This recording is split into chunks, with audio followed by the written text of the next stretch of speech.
North south ইউনিভার্সিটির একজন শিক্ষার্থী অপূর্ব পাল। নাম কি? অপূর্ব। হিন্দু না মুসলমান? মুসলমান। তার জীবনকে যেমনে মোহব্বত করে তার ধর্মকেও অমনে মোহব্বত করে। কথা কয় না?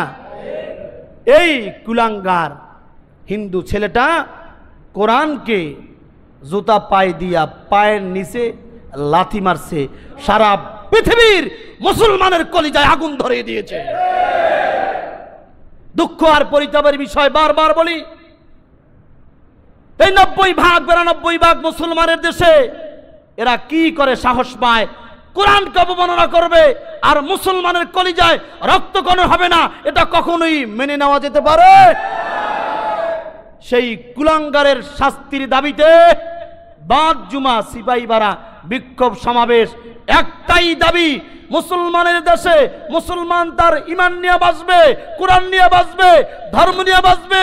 এখানে যদি কেউ বাধা দেয় তাদেরকে টুকরা টুকরা করে কুকুরের খাওয়াট বানাই দিতে হবে। ধর্মের সাথে ইসলামের সাথে কোনো দলের পরিচয় নাই, কোনো ব্যক্তির পরিচয় নাই, কোনো ক্ষমতার পরিচয় নাই। ঠিক না? ঠিক। আমরা তো ঠিক বলি, বারবার বলছি, ধর্মের বিরুদ্ধে যারা কথা বলবে, ইসলাম নিয়ে যারা কথা বলবে, কোরআন নিয়ে যারা কথা বলবে, নবী নিয়ে যারা কথা বলবে, তাদের সর্বোচ্চ শাস্তি মৃত্যুদণ্ড চাই, মৃত্যুদণ্ড চাই, মৃত্যুদণ্ড চাই। হয় নাই, আজও পর্যন্ত হয় নাই। বিএনপি সরকারের আমলেও হয়েছে, কিন্তু মৃত্যুদণ্ড পাশ হয় নাই। আওয়ামী লীগ সরকারের আমলেও এইরকম অপমান ঘটছে, কিন্তু মৃত্যুদণ্ড হয় নাই।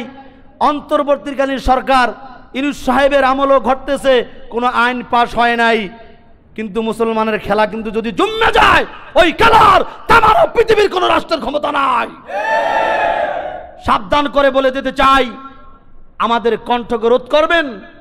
মুসলমানের আর কোনো জায়গা না থাকলো, মসজিদ আছে, মেম্বার আছে, এই মসজিদের প্রত্যেকটা মেম্বার বাংলাদেশের আলেমেরা ইমামতি করে, তাদের কণ্ঠকে রোধ করা যাবে? আপনারা তো পালায় যান, কিন্তু আলেমেরা পালায় না, আলেমেরা দেশেই থাকে। কথা কয় না? জেল জুলুম হওয়ার পরেও কোনো আলেম বাংলাদেশ থেকে পালায় নাই, দেশেই আছে। এই জন্য সাবধান করে বলি, আপনাদের এই ক্ষমতার মেয়াদ আর অল্প কয়েকদিন আছে। আপনারা আইন পাশ করে যান। ধর্মের বিরুদ্ধে, কোরআনের বিরুদ্ধে, নবীর বিরুদ্ধে যারা কথা বলবে তাদের সর্বোচ্চ শাস্তি হলো মৃত্যুদণ্ড। একটা মৃত্যুদণ্ড যদি বাংলাদেশের সংসদে কায়েম হয়, বাইতুল মুকাররমে যদি ফাঁসির কাস্টে ঝুলানো হয়, খোদার কসম করে বলি, কোনো জেনা, অন্যায়, অবিচার, জুলুম, নির্যাতন, নবীর অবমাননা, কোরআনের অবমাননা, ইসলামের অবমাননা করার সাহস পাবে না। তাহলে বাদ জুমা এই সিপাহীপাড়া বিক্ষোভ মিছিল হবে। আমরা ইমানের তাগিদে, কোরআনের মহব্বতে, যদি জরুরি কাজ না থাকে আমরা যাব। আল্লাহ আমাদের সবাইকে তৌফিক দান করেন। ওমা আলাইনা ইল্লাল বালাগ। আসসালামু আলাইকুম ওয়া রাহমাতুল্লাহ।